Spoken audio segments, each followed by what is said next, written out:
Here's what's coming up on your horizon. Are America's farmers under attack? Some say they are. So we begin today with an effort to fight back called Right to Farm. At the core of who I am, I grow food for people. But it's not for everyone. I've done battle with the big agribusinesses for years. Today, we'll take a closer look at an issue that you'll get the final vote on at the ballot box in November. Well, America has the safest food supply in the world, yet not everyone trusts what we're eating. I'll talk to the director of the Center for Food Integrity about growing consumer angst about agriculture. They're concerned about food safety. They're concerned about whether or not they're doing the right thing when it comes to feeding their family. We're all concerned about that. And we end our day on a much lighter note at a butterfly farm in eastern Oklahoma. Stay with us for Oklahoma Horizon. Oklahoma Horizon is made possible by Career Tech, a job for every Oklahoman and a workforce for every company.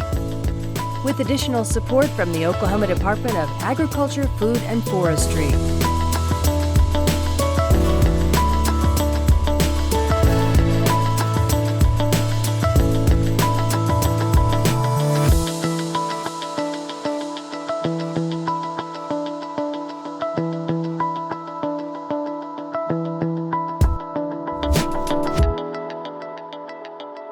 Hello everyone, thanks for joining us here on Horizon. I'm Rob McClendon.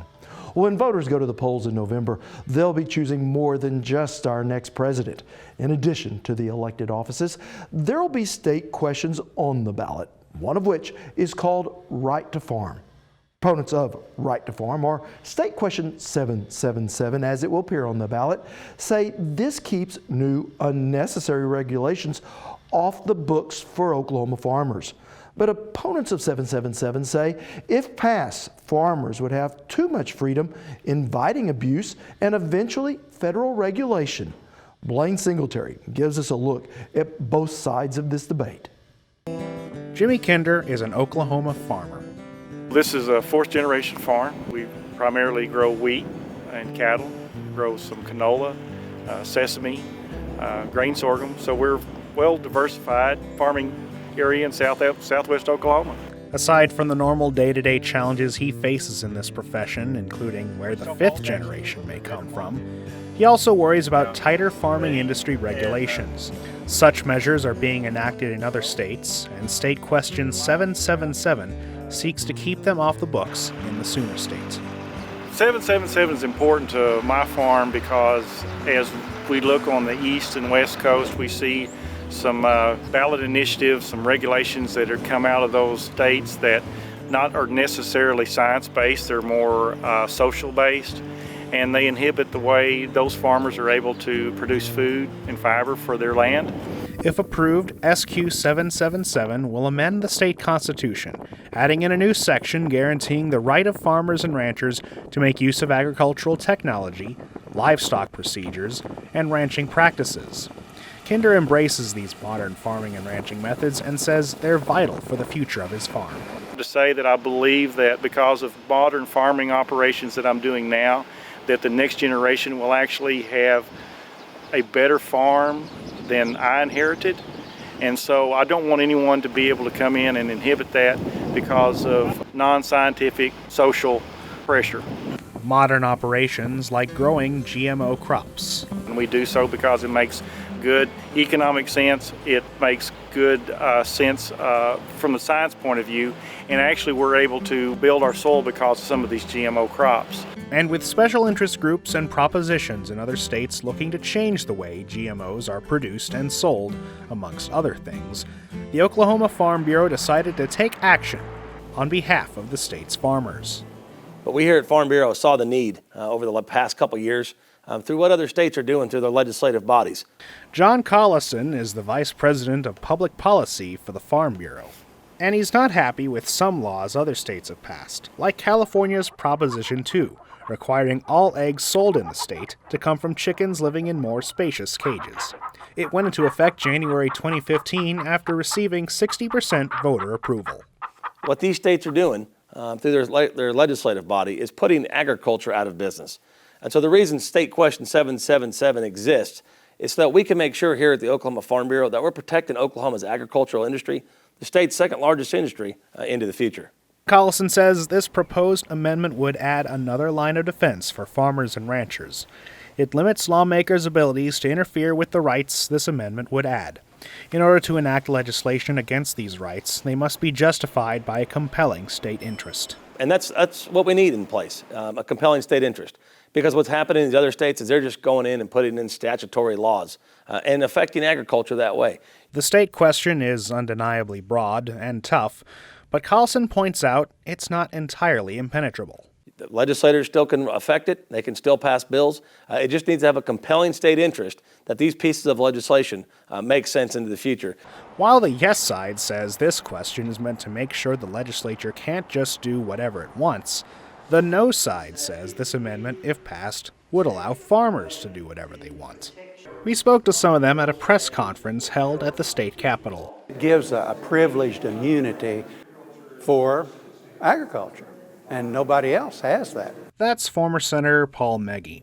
He's part of the newly formed Oklahoma Stewardship Council, a coalition of former and current lawmakers and public figures leading the opposition against 777. As a man who's also worked in agriculture for decades, Meggy says this cause is personal. I've done battle with the big agribusinesses for years, and I've seen the demise of our market structure, our family farm operations.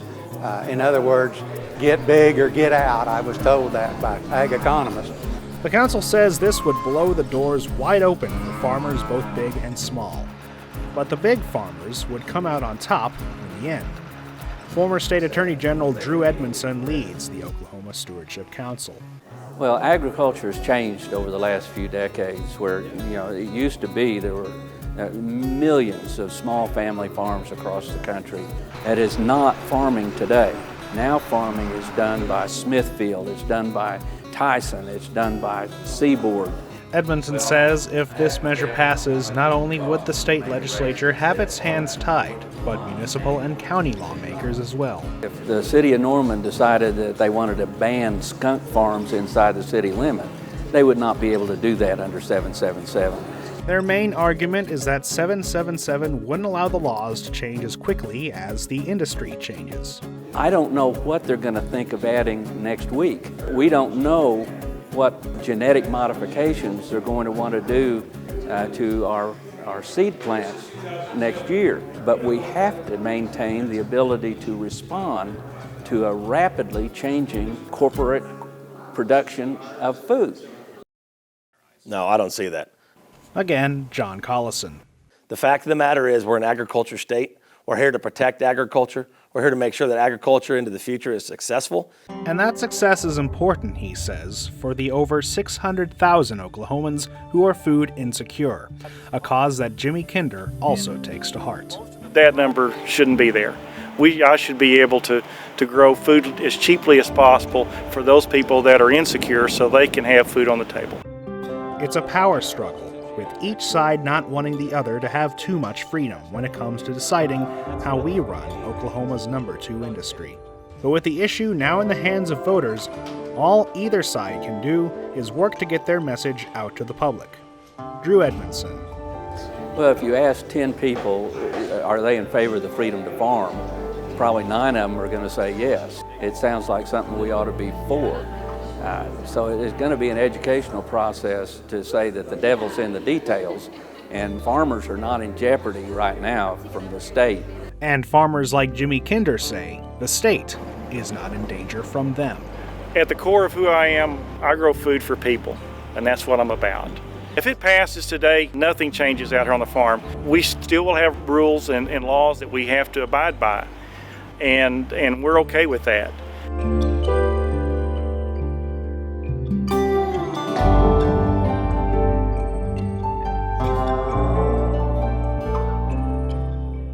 Now, State Question 777 will go before voters on Election Day this November 8th and will go into effect if it gets a simple majority of the votes cast. Now, when we return, we'll visit with the director of the Center for Food Integrity, who tries to answer the question many farmers are asking themselves: Why do they hate us? You're watching Oklahoma Horizon with Rob McClendon. Weekly insight into your changing world. Well, consumers have long had questions about their food, and rightly so. Everything from where it comes from to who's producing it and how. But in recent years, that healthy curiosity has grown into a rising skepticism, often fueled by misinformation.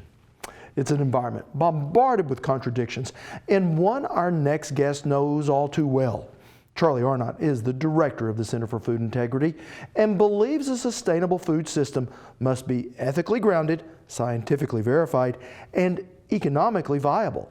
And I was able to visit with him when he spoke at Oklahoma State University.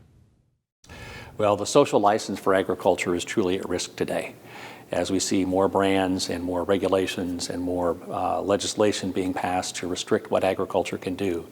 And really those in the food system, the branded food companies and other brands, really coming back to agriculture and saying, we don't want that process, we don't want that ingredient, we don't want that product as part of our supply chain, make it go away. So in order to earn and maintain that level of social license and permission to operate, we have to be more engaged in this conversation. If we choose to do nothing, then we abdicate any opportunity to influence that outcome. We leave that outcome to others. And I don't think that's what agriculture wants to do. Agriculture tends to be driven by people who are self-actualizing, independent, people who are driven to success. But part of that success today is dependent on their ability to work hard to earn consumer trust. So Charlie, how did we get here where Big Ag is on the defensive, whether rightly or wrongly? No, it's a great question. We've actually done quite a bit of research on that, and believe it or not, it actually takes us all the way back to 1968. Coming out of World War II, we had fairly broad social consensus and a lot of optimism about where we were heading as a country. We began to see that erode in the 1960s, and 68 was really a watershed year. We lost both Bobby Kennedy Jr. and Martin Luther King Jr. to assassinations in 1968. You had the Democratic National Convention where protesters were clashing with police and with troops. The Vietnam War was in full bloom, as was opposition to the war. You follow that up with the Kent State shootings, and then you've got the Watergate break-in, which leads to the resignation of our first president. Then Iran-Contra, 3 Mile Island, Exxon Valdez. We have a second president who's impeached but not convicted. The subprime mortgage collapse, on and on and on. The violations of public trust by institutions like government, military, education, business, etc., over the last 45 years have been big enough and visible enough that we've been taught as a culture not to trust institutions. At the same time, we've seen phenomenal improvements in food and agriculture, which have allowed food to become more profitable, to become more affordable, to become more available, and to become more safe than ever before. But it's also caused consolidation and integration, which now causes the public to think about food as an institution. And as such, since we've been taught to be skeptical about whether or not institutions are worthy of trust, we're now much more skeptical about whether or not the food system is worthy of trust. So it's a great frustration for those in ag and food because they're good people doing great work, trying to make sure we all have safe, nutritious, affordable food, and yet there's this growing erosion of trust in who they are and what they do. Well, it sounds like on one side, when we're talking about agriculture, they're trying to do the very best that they can. The other side, consumers want the very best food that we can. Why is there this disconnect then? Well, it's a critical disconnect, and it's really based on our misunderstanding of how best to communicate. Historically, agriculture has always viewed the challenge with public acceptance as an information deficit problem. The public just didn't have enough facts, they didn't have enough data. If we can give them enough data, if we can give them enough facts, they'll come to our side of the argument, they'll be more supportive. What we've learned through our peer-reviewed and published research is that connecting on values is 3 to 5 times more important than giving data in building trust. So it really means we have to rethink how we're communicating and embrace consumer skepticism, make sure they understand we appreciate and we value their concerns, that we share the same concerns, and that here's the information that can prove what we're doing is actually aligned with their interest. So for example, if someone comes and says, you know, I'm really uncomfortable about GM food, it really makes me uncomfortable. Rather than going into a scientific explanation about why GM is important and safe, embrace the fact that what you're hearing is they're concerned about food safety. They're concerned about whether or not they're doing the right thing when it comes to feeding their family. We're all concerned about that. We're concerned about doing the right thing to feed our family. We're concerned about food safety. So it gives us the opportunity to connect. And rather than giving them a lot of facts, we can say, you know, what I hear you say is you're really concerned about making sure the food you feed your family is safe and it's the right thing to do. And I respect that because I care about that too. In fact, that's part of the reason that we're using the technology that we use today. It allows us to produce safer food, to use fewer natural resources, and to give you and your family the choices and options to buy what's right for you at the supermarket. So as we change our messaging, do you think consumers can gain more confidence in our food supply? I think they can and they will. I think one of the challenges is we have to adopt a different definition of success. Farmers are so incredibly resourceful and they do such a great job solving problems. But the cultural expectation within farming is we can solve the problem in the next cycle of production. So if I've got a crop problem, I can change my crop protection chemical program. If I've got a livestock problem, I can get some new animal health products or change genetics. And by gosh, by the time I get through that next cycle of production, that problem is solved. It took us 45 years to get to where we are today with the erosion of public trust. We're not going to solve this in the next cycle of production. It's going to take some time. So we really need a 20-year vision and a 20-month action plan. So we're constantly engaged, we're committed to being involved, but we're not going to solve this in the short term. We need everybody in agriculture and the food system to really be committed to engaging with consumers and participating in this process over time. What role does transparency come in here, where you open the doors and say, we're not ashamed of anything that we're doing, here's how it's done, and this is why we do it? Increasing transparency is without question the single most important thing we can do to increase trust, without doubt. Our recent research has demonstrated that, and agriculture has this conflicted relationship with transparency where we tell people we have nothing to hide, but yet it's none of your business. And we've got to move beyond that. We've got to move beyond that expectation where people don't have a right to know what's going on our farms. When we operate in an environment where everybody who has a cell phone can be a cinematographer, we pretty much have to assume somebody's watching everything we do all the time and make sure we're okay with that. That we're operating our farms and our operations in such a way that if someone is there taking a picture or getting an image, we're comfortable with being able to explain what we're doing, why we're doing it, why it's in the best interest of animals or the environment, and ultimately why it's in the best interest of consumers. What about those groups that may purposely be spreading disinformation? How do we deal with someone that, you know, the old saying that a lie can travel 1,000 miles while the truth is still getting its boots on? How do we deal with that? Well, one of the things that we have to do is we have to be much more willing to be involved in the public conversation. Whether it's digitally, in person, in the media, whatever it happens to be, we have to be willing to be involved in that conversation. But rather than attacking our attackers, we need to co-opt the high ground. We need to embrace the ethical high ground and help people understand we share their concern about making sure animals are well cared for, that the environment is protected, that safe food is being produced. So when someone comes forward and says, there was this horrible undercover video, isn't that terrible? Rather than attacking the organization that produced the video, a more productive response would be, you know, what I saw in that video was very disturbing. And it's completely inconsistent with the standards that those in agriculture have established for animal care. We look forward to working with that farmer to better understand what happened and to raise up again his production to the standards we've established for all of us in agriculture. So reassure the public that what we saw was as unacceptable to us as it was to them, and then help them understand what we're doing to make sure we correct that situation. What happens when we see a food scare? Because across all industries, not just agriculture, mistakes can happen. Some of them completely accidental. What do we do then? We've got to also embrace the fact that improvements can and should be made.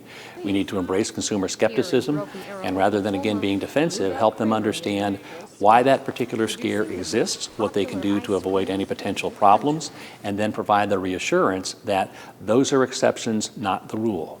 But to simply dismiss it undermines our credibility and undermines consumer trust. Because if a consumer is actually concerned about something, they've seen something that raises their level of concern, we have to be willing to embrace the concern, but we don't have to validate misinformation.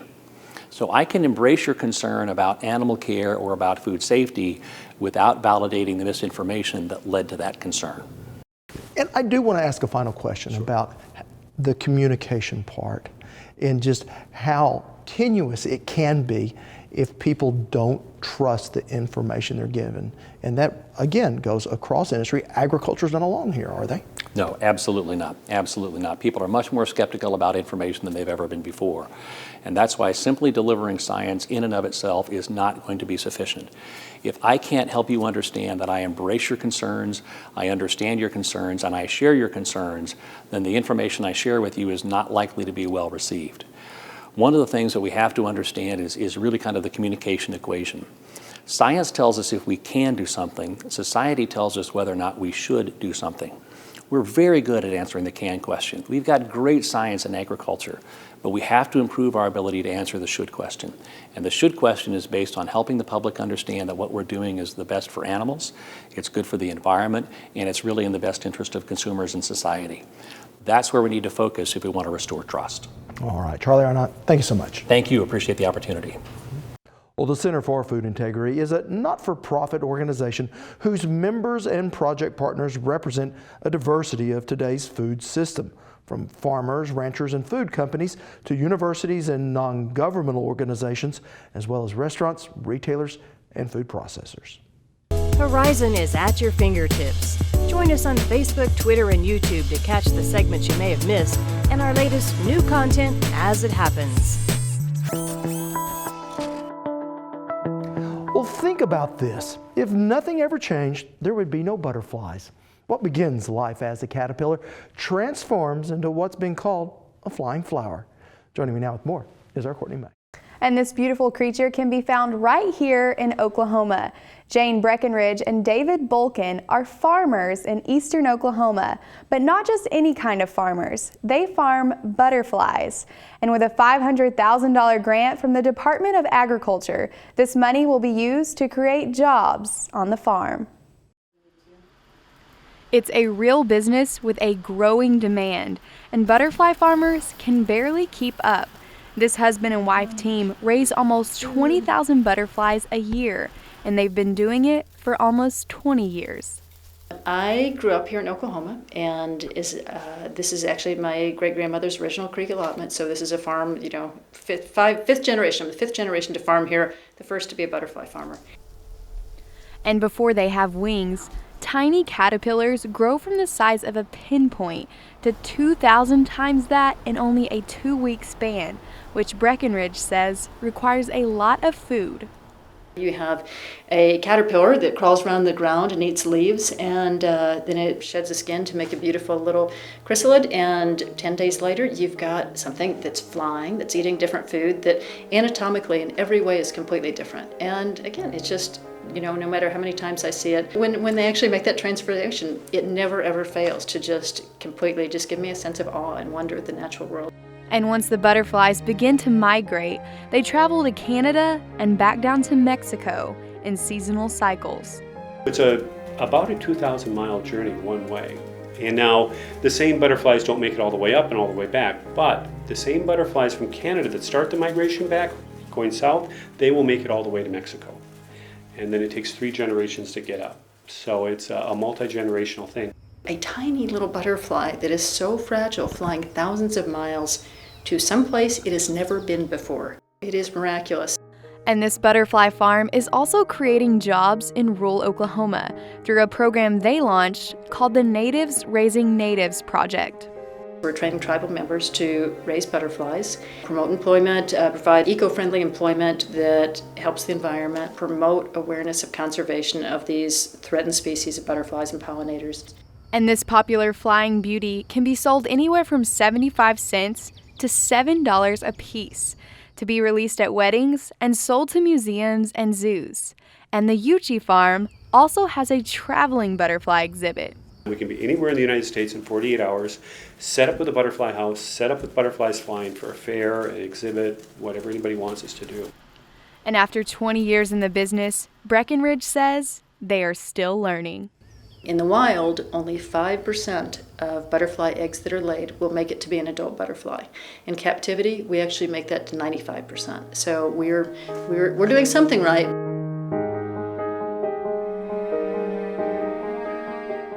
Well, definitely an interesting type of farming. Why are butterflies so important for the environment?